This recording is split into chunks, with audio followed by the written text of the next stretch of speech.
Afghani foreign minister మన భారతదేశానికి వచ్చిండు.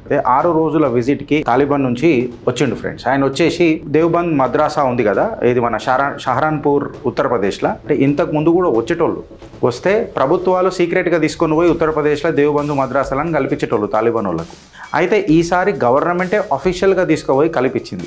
దేవ్బంద్ మద్రాసాకు ఇంకా తాలిబాన్ ఏదైతే ఉన్నదో ఒక హిస్టారికల్, ఐడియాలజికల్, జియోపొలిటికల్ డైమెన్షన్స్ ఉన్నాయి ఫ్రెండ్స్. ఇది ఈ 6 రోజుల విజిట్లో మీకు ఖచ్చితంగా బయటపడుతుంది. అసలు ఈ దేవ్బంద్ మద్రాసాకు పోవడం వల్ల ఏమున్నది అని అంటే ఒక ప్రొఫౌండ్ ఇంప్లికేషన్స్ ఉంటాయి ఫ్రెండ్స్. రీజనల్ పాలిటిక్స్లో ఇంకొకటి చెప్పాలనంటే ఐడియాలజికల్ అలైన్మెంట్లలో ఈ దేవ్బంద్ మద్రాసా అఫీషియల్గా ఆయన విజిట్ చేసుడు ఉత్తరప్రదేశ్లో ఎందుకు అని అంటే, మనము ఇది తెలుసుకోవాలంటే ఆఫ్ఘనిస్తాన్ యొక్క సోషల్ స్ట్రక్చర్ ఏదైతే ఉంది కదా అది తెలుసుకోవాలి. ఆఫ్ఘనిస్తాన్ కంప్లీట్గా 4 భాగాలుగా డివైడ్ అవుతుంది అక్కడ ఉన్న ప్రజలు. ఒకటేమో పస్తూన్స్, తజిక్స్, ఉజ్బెక్స్, ఇంకా హజారాస్. పస్తూన్స్కి భారతీయులకు కూడా చాలా గైర సంబంధం ఉన్నది. ఎందుకనంటే వీళ్ళు మన ఉమయ్యద్ ఖలీఫాట్ వచ్చి ఇస్లాంని ఎక్స్పాన్షన్ చేసి అక్కడ ఉన్న వాళ్ళని అందరినీ ఇస్లాంలో కన్వర్ట్ చేసే కంటే ముందు ఈ పస్తూన్స్ ఎవరైతే ఉండేనో ఏన్షియంట్ హిందూ అండ్ బుద్ధిస్ట్ బ్లెండ్కి ఆచారాలు పాటించేటోళ్ళు.